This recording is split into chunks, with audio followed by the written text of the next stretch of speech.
G'day, welcome back to another episode of Togl. Well, as I said last week, this week we're doing some cooking of stuff. So the first thing I'm going to show you, Cody and I are going to be making a bit of jerky. So for making the jerky, basically we've got our smoker, and what this is up on top, this holds the charcoal. So what you do is you just use pieces of charcoal. You buy them from the shop, or you can make your own. Eventually I will be making my own, but for now I just buy it from the shop. So it's basically cooked wood really, and it just burns really hot and clean, so that's what we use. Now you can't just put a match to it, you've actually got to blast it, use some sort of fire starter and get it done. So what we did was just used one of these gas blowers in underneath, gave it a blast for a couple of minutes. That's enough to get the ignition. Thank you, Code. And so now this is really like that's pumping out the heat, and there's no smoke, as you can see. So in a minute we'll be ready to put that into the smoker. Then what you do is you put wood chips on. So you can buy different flavoured chips here. This one's a hickory smoke, and you can buy like cherry wood and apple wood and all those sorts of things. This one ironically is Tassie oak, and this one we actually bought and used when we were in Canberra. There's just a little bit of it left. I didn't even realise at the time it was Tassie oak, but yeah, so there you go. We're probably going to go with the hickory on this one. So the meat, Cody's done a fantastic job getting that all sorted out. We have a combination of venison and wallaby that he has sliced up into strips, although it doesn't look like strips at the moment. He's seasoned it. We used a brisket and beef rub, so a little bit sweet, a little bit of bite as well, so that's what we wanted. And what the goal will be with that in a minute is we will get that all hanging on racks. So we've got some racks inside, we'll take that in, we'll hang all the strips on the racks, get the fire in, get it all smoked up, and then we'll put those racks in. Now for jerky, we're probably only looking at maybe an hour, just on a low heat. It's just designed to dry it, like cook it a little bit and dry it out, and because they're thin strips, that's not going to take long. Anyway, I'll show you us getting this in a minute. Alright, so you can see the heat coming off of that. That is well and truly ablaze. So now I've got to get it into that dish. And that's always the fun part.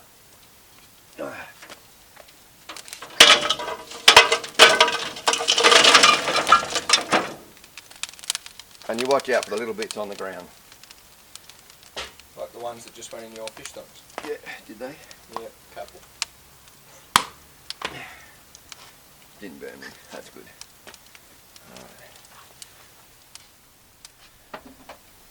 Alright, so I've hung all the meat, and the way that I hang it is I feed it through skewers and have it all hanging down the bottom. It just gives it a much better smoke, I reckon, and a few of the chunky bits up the back. But yeah, look at that, looks beautiful. And it's not even cooked yet.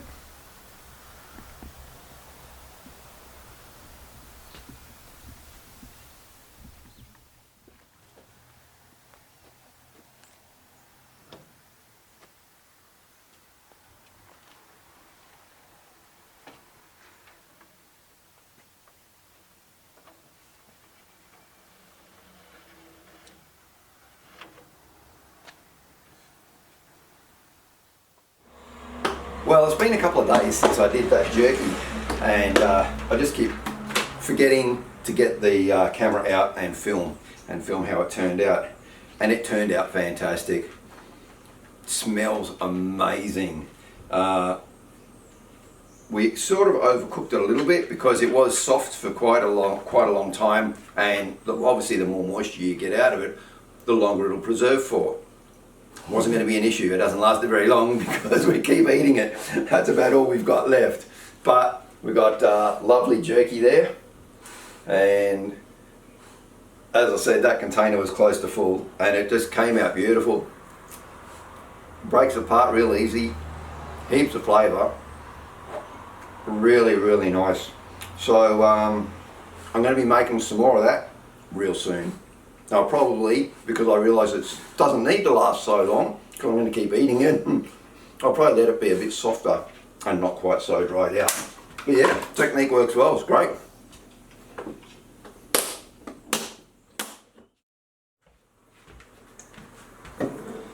So you remember only a few weeks ago we harvested the coloured gem corn. Now it's time to actually get it all off of the cob. Now we've got a little device that I've made for that, and I saw this done on one of the YouTube channels called Self-Sufficient Me, a fella called Mark. I'm pretty sure he lives in Bribie Island up Brisbane way, Queensland way. Anyway, just a simple piece of pipe, and you put some screws into it like that. So I've got two ends. That end the screws go in a bit deeper, that end it's just the little spikes, and that's for the different diameters of corn. So all we need to do is we basically just grab our corn, pop it in the end and twist. And it makes all the corn kernels fall off. You end up with a bowl full of hard corn, which is exactly what we want. So some of this seed we can replant and use it to grow corn next summer. Some of it we've been told you can pop, like popping corn, so we're going to give that a try too. And then it can also be ground and you make corn flour out of it. So we'll try all three of those things with the little bit of corn that we've got here. So we've probably got maybe 25-30 little cobs. So we're going to do all of those, and yeah, we'll get back to you when we process some.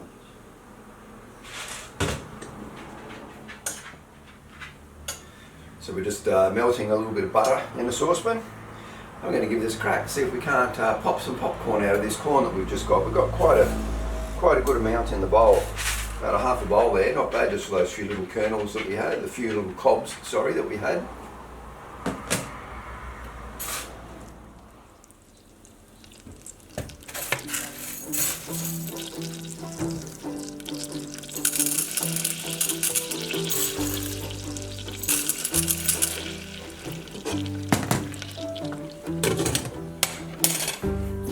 Agitate it. As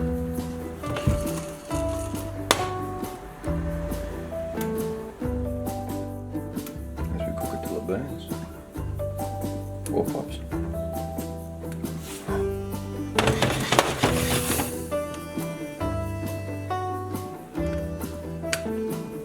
Watch out, watch out. I don't want it to go everywhere. Took a bit, but now it's starting to pop. Look at that!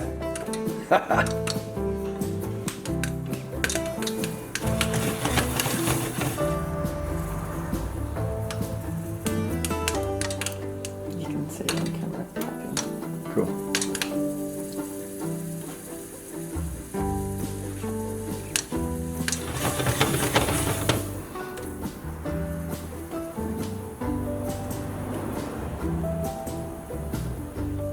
Maybe it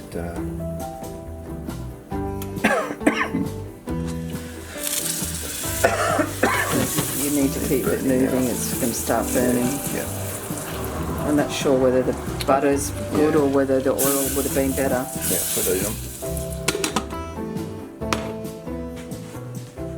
We've got a couple to pop, but not sure whether I had too much oil in there, too much butter in there, or maybe oil will be better. We're going to give it a go with oil now and see if we get a different result. But yeah, we've probably got maybe 20 bits of popcorn out of probably 60 or 70 kernels, so I'm not sure why the pop rate wasn't so high. We'll try it now with oil.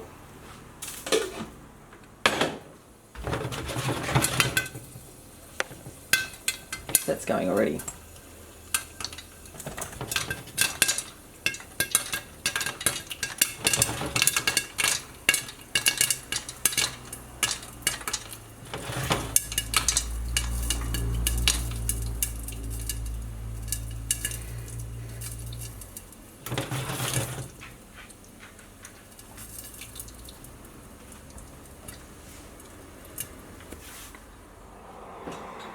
Well, again with the oil, we got maybe 10 kernels popped, and pretty quickly, but then before the rest popped it just started burning. So maybe it's not as good as a popcorn as we thought. There's a whole range of reasons maybe why. I probably just need to do some more research and work it out, but it did pop a little bit, so there's a glimmer of hope there. Hopefully it'll make better corn flour, but we don't have a grinder yet or a mortar and pestle or anything, so we'll just store that seed And yeah, when we get something to grind, we'll make up some corn flour as well. And when I find out a bit more about the corn and the popping ability and maybe what we need to do, we can look at doing that too.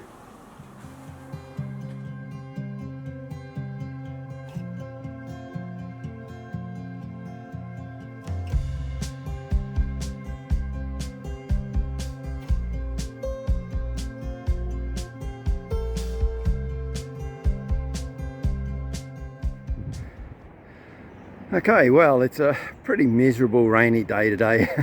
There's just a break in the rain at the moment. So it's a good day to get a few other things done around the home. And one of those things that I've been wanting to show you, it involves cooking, but not cooking something you're going to eat. Remember a while back I spoke about beeswax wraps when I was rendering all of that beeswax down. And I said that you can make wraps. Well, a few people asked about that. Mickey Collins in particular.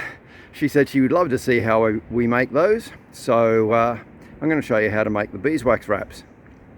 Now, apart from beeswax, one of the other main ingredients you need is what they call pitch. Now, pitch is made from pine tree resin. And as you can see, I'm in amongst a heap of pine trees at the moment. Now, you can cut into a tree and then harvest the resin out of it, but rather than do that, you can usually find areas where the tree's been naturally damaged, a branch is broken off or something, and you can normally find that resin. Sometimes it'll just be a big icicle of yellow resin just running down the tree, and that's great when you can find that. The trees around here don't seem to have it so much, so I'll show you what I'm looking for here. Now, just behind me, we'll have a look up here, and what you have is, see this big lump right here? That is tree resin coming out, and there's another lump right here too, and you can just break that off normally, and that's the resin.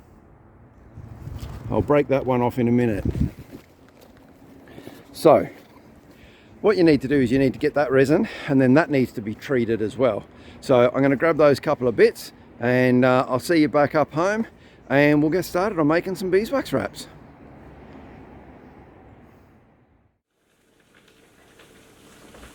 Okay, so it's a little dark in here. We'll see how we go. Now, that tree resin that I got, what you need to do to turn that into pitch is you've got to boil that down and strain it. I recommend doing that outside, and it is very flammable, so be careful. So basically you put all of that wax into a pot, boil it down, strain it through just like a piece of metal fly screen. Don't use plastic fly screen, obviously. And then you strain that through, and then you let it set. Now, it will then come out looking something like this. It looks a bit like volcanic glass, and that's the pitch. That's what we're going to use. Now, you remember too, when I was rendering all of the wax and I put it into these nice little pieces, that's worked out really handy now for weighing it. So the three ingredients are beeswax, the pitch, and some coconut oil, or you can use jojoba oil. We're going to go with coconut oil, and the ratio is 1:3:12, so 1 part coconut, 3 part pitch, 12 parts wax. So in this instance I'm going to go 20 grams, 60 grams, 240 grams. Now all that needs to be melted down in the same way that you do chocolate, like in a water bath. So I've got a saucepan here boiling water, got the Pyrex dish in it. That dish is only used for doing the beeswax stuff. And then I've already weighed this out, so I know exactly what I've got there. So I can just pop this in, and we start to melt it all together.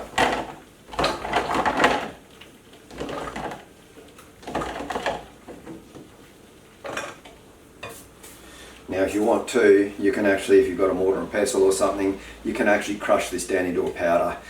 It's a lot easier to mix it through than trying to remelt it back down, but I'm just going to break it up into some smaller bits and we'll melt it through anyway.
Okay, so that's taken about an hour now, and that's all melted through. You really do need to powder the resin, because the resin is what takes the longest to melt through. Coconut oil and the wax melts pretty fast, but trying to get that resin to melt through takes forever. And if it's not powdered, you're just going to fight a losing battle. So make sure it's powdered, stir it in, and now there's a couple of ways that you can do these now. One way is to actually dip your cloth into that wax. Another way is to actually set this wax now into a block, and then you can grate it over your pieces of material, and then either bake them in the oven or you can iron them, and ironing them is the way that I'm going to show you how to do it. So I'm going to now pour this into these molds so that they can set, because all the ingredients are combined, and then I'll grate it.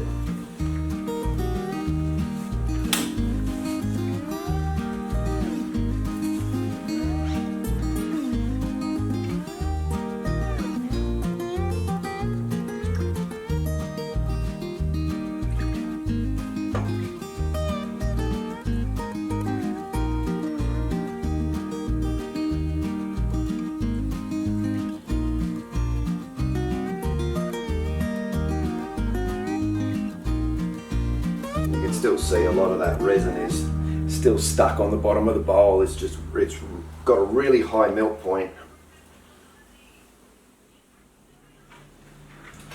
Alright, so the next thing you've got to do is prepare your cloth. So you just want 100% cotton material, and you want to get yourself a pair of these scissors that cut a zigzag pattern, because it doesn't fray as much as cutting a straight line. You can make whatever shape you want. You can do little squares, big rectangles. If you want to do circular ones for putting over a bowl, get a large bowl and just put it over and mark a circle and cut around that.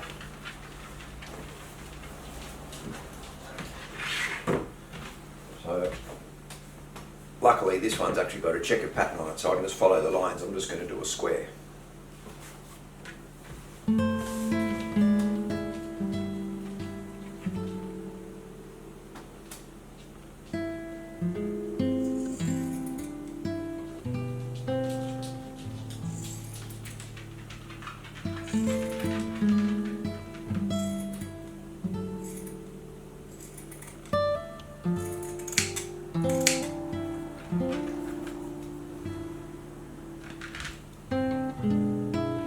See what I'm doing?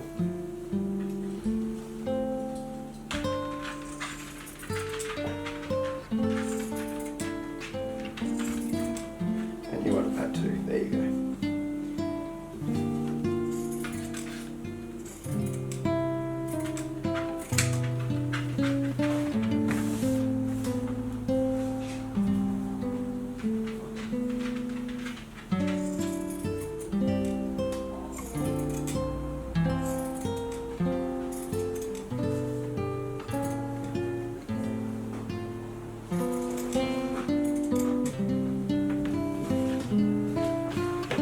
And because the edge is straight, I need to put the crimp on that.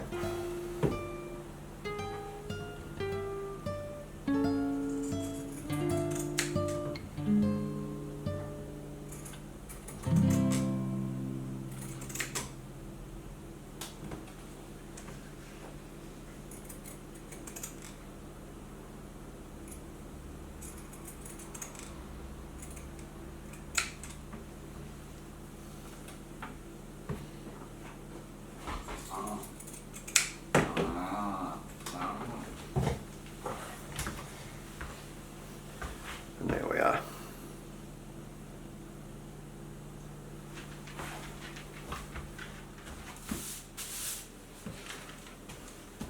Right, so the way that we're going to do this is with an iron.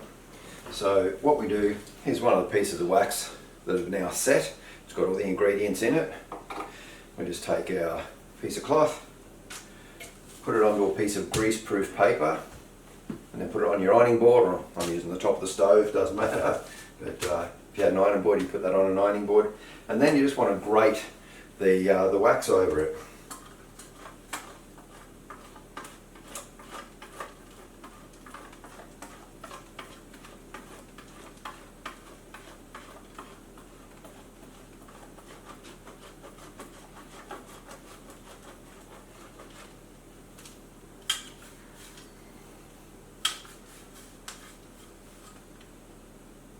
Okay, so this looks like grated cheese.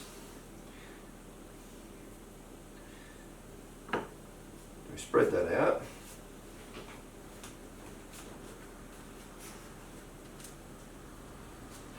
I'll bring the camera in closer for this.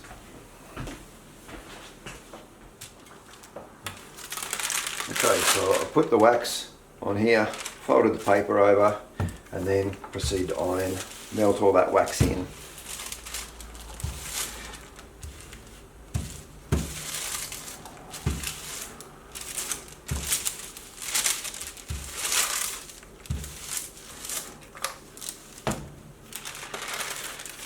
And I can see I need a little bit more.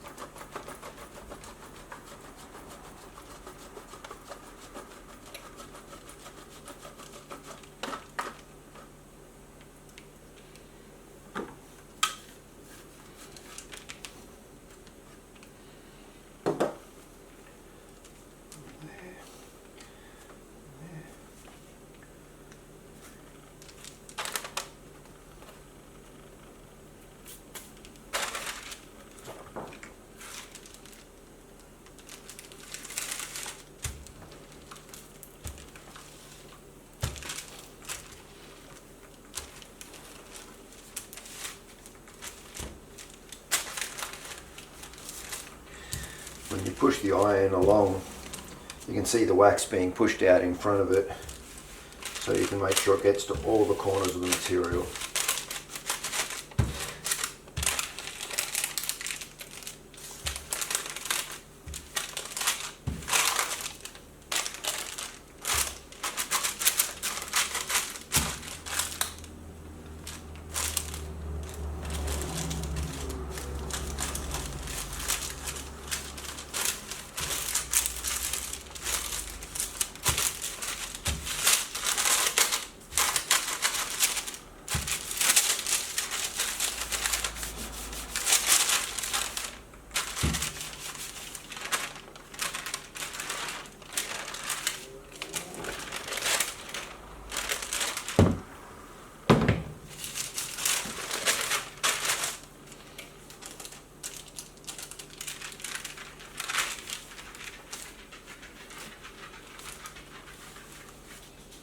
I can see I need a bit more there, a bit more there.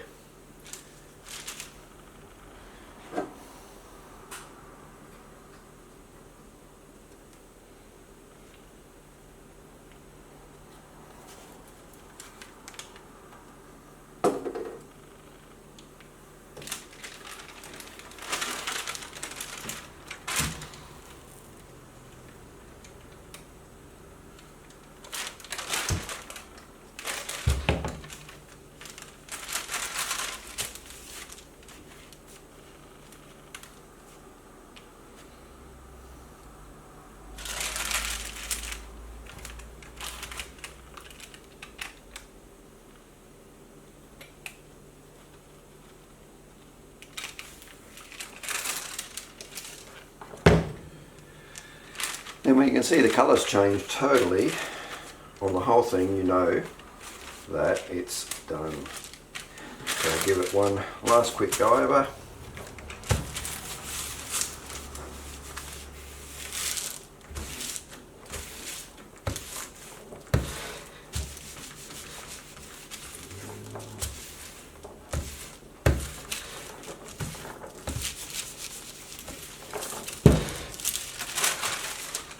And then it'll be hot, but just cool it down.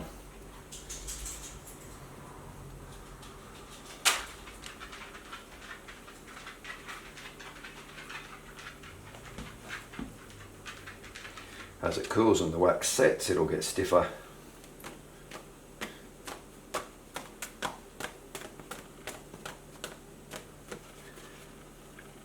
And there you have one of your beeswax wraps.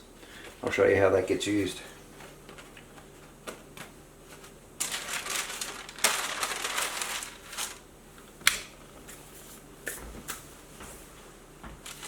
Now for one as small as this, let's say you had a small dish that you would normally put cling wrap on. use one of these instead. You just pop it over and then you just mould it. And you just warm it with your hands, makes it pliable.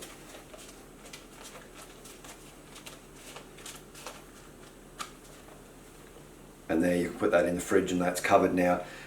It's actually far better than Glad Wrap because bacteria doesn't tend to grow under it as much, just because of the nature of the beeswax and the resin that's in there as well. So, and then it's reusable. All you need to do when you take this off is, if it's got a bit of stuff on it, just wash it in cold water. Just give it a bit of a rinse under the tap. If you get to a point where they're starting to get a bit worn, you can put more wax on, melt it in again. Eventually, if you start getting it's just too ratty, throw it in the compost bin. Because it's 100% cotton and it's beeswax and it's resin and coconut oil. It's all compostable, so no more plastics into the environment. The other thing you can do with this is you can wrap things with it. So you might have a piece of cut fruit, cheese, something like that, put it in, fold the edges over, wrap it up, pop it into the fridge, and it's going to keep a whole lot better than it will do in plastic. Make them larger, you can wrap sandwiches in it, you wrap all sorts of things in it. So just experiment, practice, and let me know what you think of that. If you've got any questions, just ask away.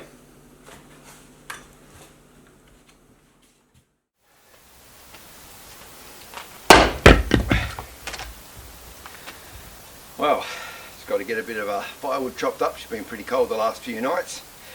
So just another one of those chores. But that's it for this week. So something a little different. I hope you enjoyed that and I hope you got something out of it. So have a great weekend. And until next week, stay safe. I'll see you then. Cheers.